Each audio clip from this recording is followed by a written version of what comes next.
The cul-de-sac was a battlefield of flashing red lights and raw panic. An ambulance idled, its siren silenced but its urgency screaming through the crowd. Karen, the HOA president, stood like a general, arms crossed, her clipboard a shield. "No vehicles on the lawn," she barked, pointing at the ambulance, its tires grazing the manicured grass of 124 Maple Drive. The paramedics pleaded. Grandpa Joe, 87, was inside, gasping for air. Neighbors clutched their phones, filming, shouting. Karen didn't budge. "Rules are rules," she snapped, oblivious to the old man's fading pulse. The crowd roared in disbelief, their voices a chorus of rage. A young nurse, Maya, pushed forward, her scrubs stained from a long shift. "He's dying, Karen. Move." But Karen's eyes gleamed with power, her voice cutting through the chaos. "This is a historic district. You'll ruin the aesthetic." The neighbors gasped. Aesthetic? Over a life? Maya didn't wait. She sprinted to the ambulance, whispering to the driver. The paramedics, desperate, rerouted around the block, losing precious minutes. Inside, Grandpa Joe's breaths grew shallower. Maya stayed, her eyes locked on Karen, who was now lecturing about property values. But the crowd was shifting. Whispers spread. 124 Maple Drive wasn't just any house. It was the house, the one built in 1890, listed on the National Register of Historic Places.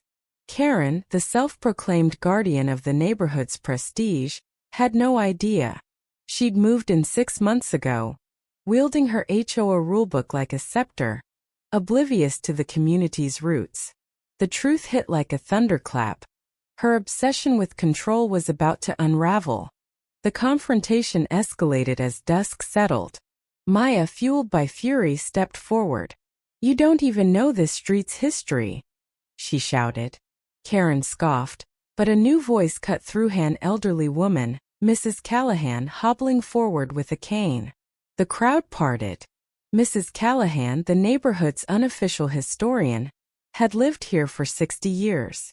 "That house," she said, pointing a trembling finger, "was built by my great-grandfather.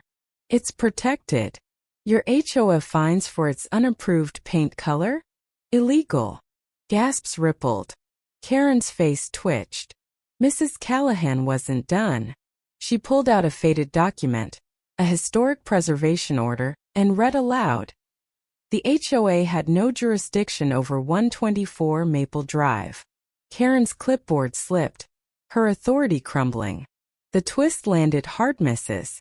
Callahan's grandson, a quiet lawyer named Tom, had been researching HOA violations for months, waiting for this moment. Karen's defiance cracked. "You're lying," she screamed, lunging for the document. Maya grabbed her arm, and the crowd surged, phones still recording. Tom stepped in, calm but steely. "Karen, you've been fining people illegally. Delaying that ambulance? That's criminal." The neighbors erupted, their pent-up frustrations, petty fines, banned garden gnomes, threats over mailbox colors boiling over. Karen's empire of petty rules was collapsing. The ambulance returned, paramedics rushing to Joe. But the delay had cost too much. A paramedic shook his head. Joe was gone. Silence fell, heavy as grief. Karen's face drained of color. She stammered, "I didn't know," but no one listened. The crowd's anger turned to mourning, their eyes accusing her. The fallout was swift. Tom filed a lawsuit, backed by Mrs. Callahan's evidence and the neighborhood's videos. The HOA was dissolved within weeks, its funds frozen, its rules voided. Karen, humiliated, sold her house and left, her name a synonym for tyranny. The neighborhood planted a tree for Joe, a quiet tribute outside the historic house. Maya spoke at the ceremony, her voice breaking but strong. "We let rules blind us to what matters: people, history, kindness. Never again." The crowd nodded, some crying, others clapping. Mrs. Callahan placed a hand on Maya's shoulder, whispering, "You gave us back our home." The cul-de-sac, once a battleground, became a community again, bound by shared loss and a vow to protect what truly mattered. The story of 124 Maple Drive spread online, sparking debates. Was Karen a villain or just misguided? Could the neighbors have acted sooner?